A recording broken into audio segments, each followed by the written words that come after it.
Augustine Charette.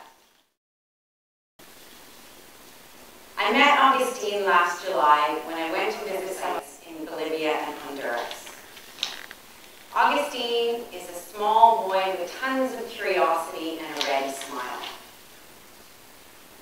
He lives with his mother, Margarita, in a small village outside of La Paz, Bolivia. They're farmers, and I was honored to walk with them through their small and struggling community. Soon, Augustine will celebrate his 5th birthday. In that act alone, Augustine will have defied the odds, overcoming one of the developing world's highest infant mortality rates. But there are many challenges ahead for Augustine. Chronic malnutrition affects more than 1/3 of Bolivian children under the age of 5. If you take into account that he's a member of the indigenous community, that number jumps to 50%. The poverty rate for rural Bolivian children under the age of 5 is 80%. So for Augustine and his family, that means that their diet consists primarily of potatoes, with some quinoa and occasionally some fish and cheese. There are no fresh fruits and vegetables, and there's very little protein. As a mother of 2 active growing boys myself, this touched me deeply. I understand how important nutrition is to healthy physical and mental development, and I've learned that there are sometimes permanent effects of chronic malnutrition that affect not only an individual's growth and development, but also has an impact on the community's overall economy and growth. That's why I was so encouraged by the work that we, CESO, are doing in this community. Earlier this year, a VA, a volunteer advisor by the name of Donald Menton, traveled from his home in New Brunswick to this small rural village in South America.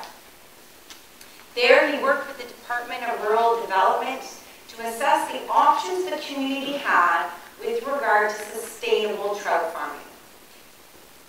Don's background made him a perfect fit for this assignment. Not only does he have a degree in nutrition, but also on wildlife management.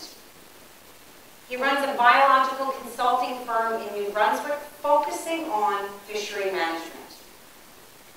And to top it off, 20 years ago, he worked with the Bolivian government to establish the very first trout farm on Lake Titicaca near Augustine's community.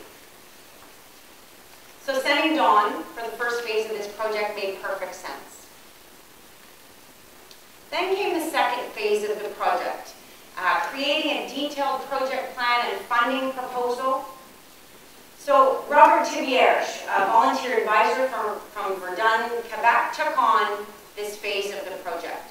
Robert has spent over 20 years of his career at CEDA, and he's worked with numerous international communities to develop detailed project plans and funding proposals to turn these ideas into reality.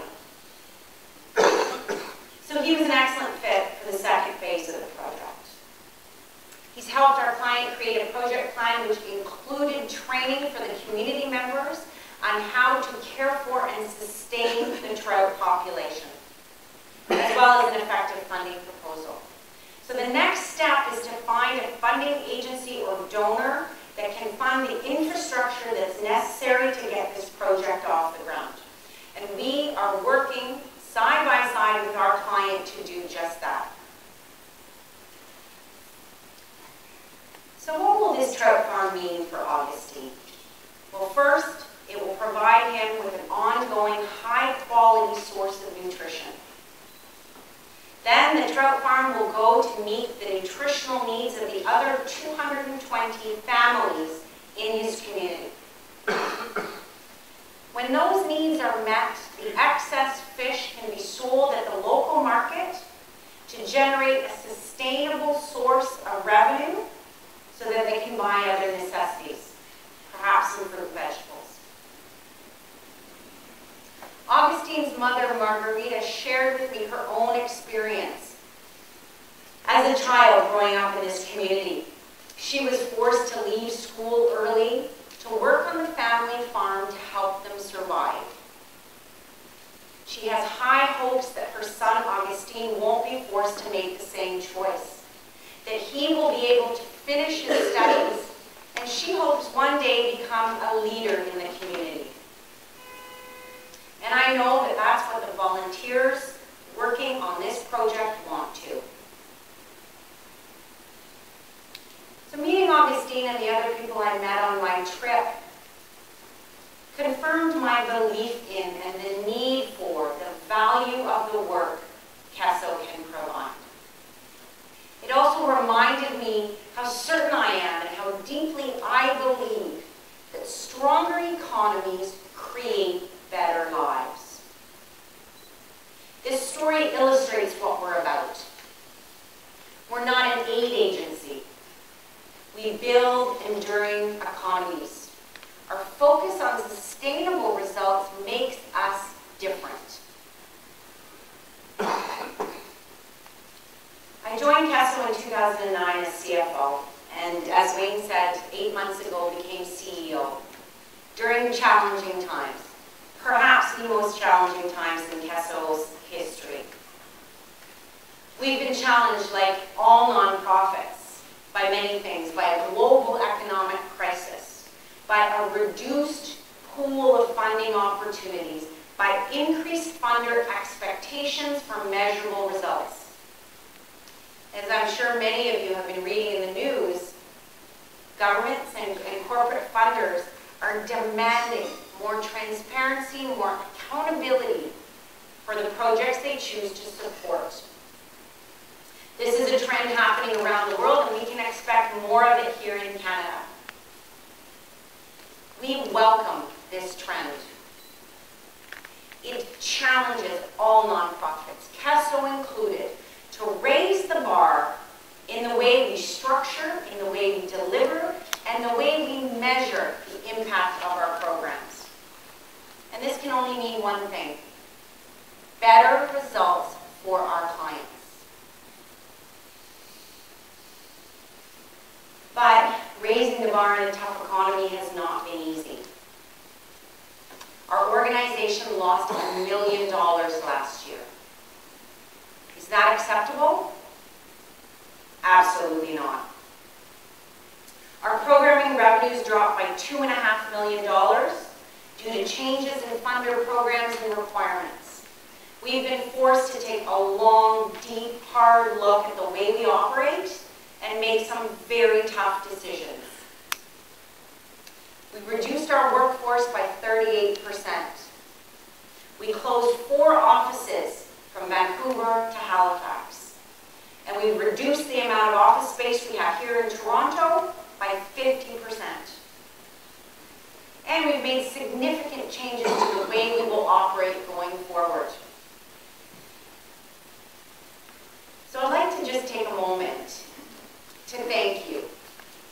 To thank you for your patience, to thank you for your persistence, and to thank you for your dedication to CESO's mission in the past 12 months. I'm pleased to report that all of this hard work has not gone unrewarded. This year we're operating under a balanced budget, and our results for the first 6 years, hot off the presses, the first, 6 months, first 7 months of the year, we're on target, which I think is obviously a very, very good sign. CESO is today, I believe, an organization with a much stronger understanding of its mission and purpose, and with a renewed sense of optimism about the value we offer to our clients and to our partners. I believe that the improvements we've made will have a measurable impact on our ability to achieve our mission of a world where there are sustainable economic and social opportunities for all. The next next chapter in CESO's 44-year-old history is one of growth. I am committed to making sure that the number and the length of assignments substantially increases, maybe even doubles over the next 5 years. This won't be an easy task, but I believe that as an organization, we are ready. As I mentioned earlier, one of our key challenges is that our funders, our key funders, CEDA, AANDC, formerly INAC, have reduced their pool of fundings and changed their requirements. It's important to know that we have valuable ongoing contracts with both of these funders, but it's not enough. We need to be actively pursuing opportunities for partnerships, for non-governmental funding, and for unsponsored programs. We need to ensure that CESO remains a vital and engaged development organization. I shared with you in my update letter last month that we're going to use 3 key strategies to drive our growth. Generating alternative revenue streams, strengthening our leadership capacity, and making the most of our VA capital. These strategies are going to be supported through building constituencies in 4 key areas. The international community and funders, the national community and funders, the corporate world, and our very own VA community. We need to actively strengthen our relationships with each of these constituencies by sharing what CESO has to offer. I believe we have something to offer that isn't readily available anywhere else. Top quality professional services delivered through a mentorship approach.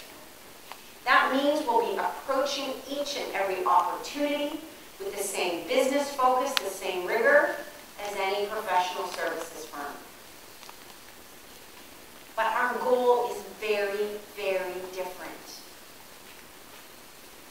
Our goal is to build the capacity, strengthen the skills of our clients, to leave them in a position where they're able to meet their own needs going forward.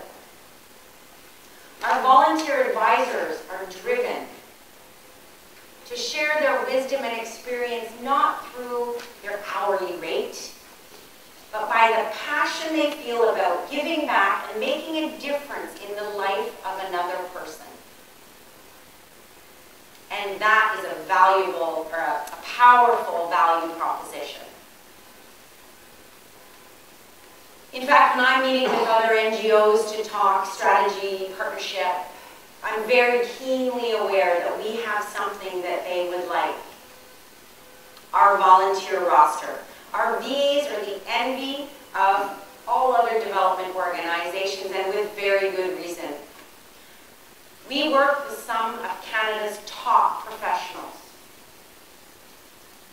You are senior executives and advisors who built impressive careers and who can provide the kind of wisdom that only comes through years of experience.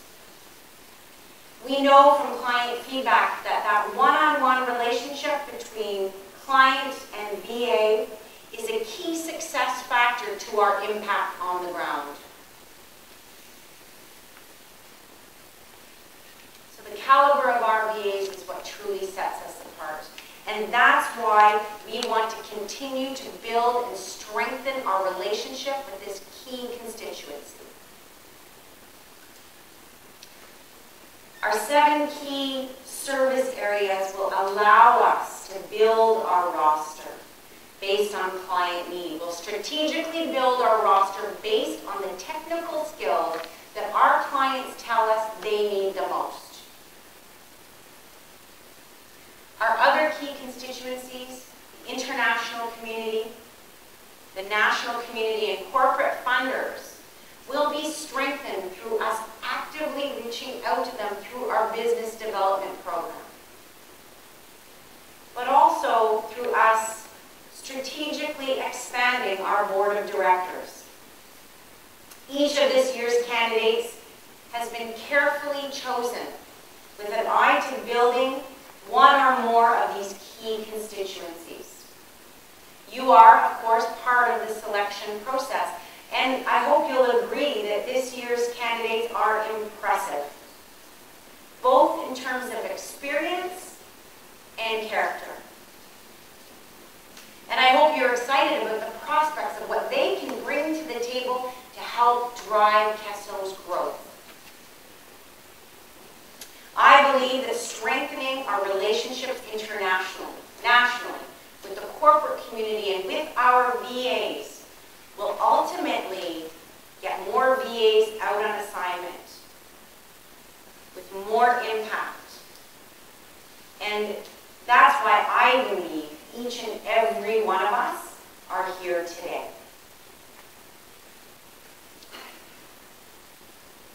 So I spoke earlier about CESO's value proposition.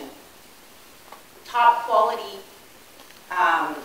professional services delivered through a mentorship approach by people who are personally and emotionally invested in what they're doing.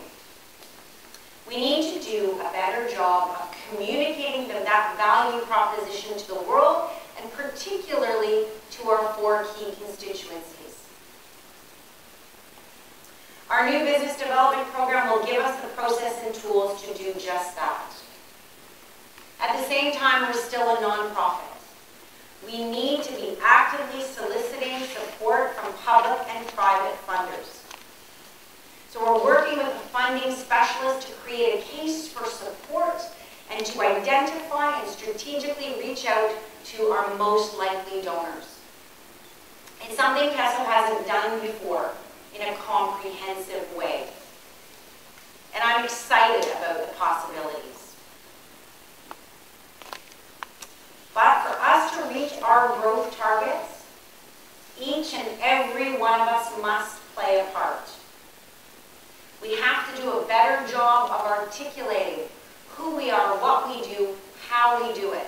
We need to do a better job of telling our story to the world. So we've spent a considerable amount of time and energy in the last few months answering just these questions. And I believe we've created a solid foundation for our communications and marketing efforts going forward. And you'll see one of the results here today, our flagship brochure. This brochure contains some of our key messages.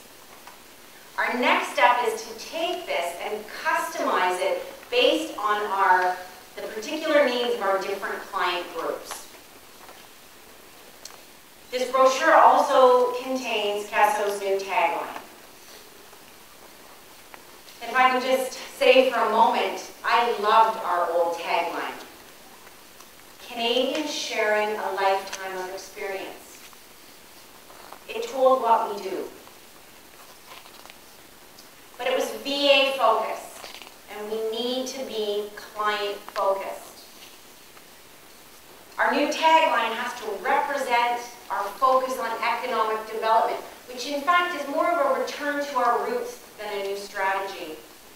It has to represent the value we bring as an organization, and like I said, it has to represent our client-focused approach. So our new tagline is stronger economies, better lives. So the new tagline and the flagship brochure will be useful tools in our marketing efforts going forward. But I believe our best marketing tools are sitting in this room today. Each and every one of us needs to be a CESO ambassador. For those of us who are out in the field, capture the stories and bring them back. We need to know Augustine Charada and his mother Margarita. We need to understand what their lives were like before we came into the picture. And most importantly, we need to measure the impact of our work, the difference we made in their lives. So I'll be following up with Augustine's community in the months and years to come to assess the impact that this trout farm has had. Bringing our stories to life is the most powerful communications tool we have. It communities the real and lasting effects of our work. And that is what's going to help us secure more contracts going forward. I want each and every one of us to be telling these stories at work, at cocktail parties, to the person next in line at the grocery store. I don't want to miss one opportunity to share the value that we bring. If you need help in articulating or answering why CESO, please let me know. I believe that today we are poised to start the most exciting chapter in CESO's history. I'm proud of our past. I'm excited about our future. And I'm honored to be working with such a vital and impressive group of people. I embrace the level of accountability that the market is demanding. I believe that that's the level of service we should be providing to our clients anyway. And I commit to being equally accountable and transparent to you, our members. I believe the time is now for CESO. More today than ever before, the market is demanding the kind of economic development that we can provide. Through a business-minded approach, through a focus on partnership, and through a relentless commitment to quality in every aspect of our work. And through keeping our clients at the heart of everything we do. Nous pouvons réaliser notre mission. Ensemble, nous allons créer les conditions pour la croissance économique et aider à éliminer le cycle de la pauvreté partout dans le monde. We can achieve our mission.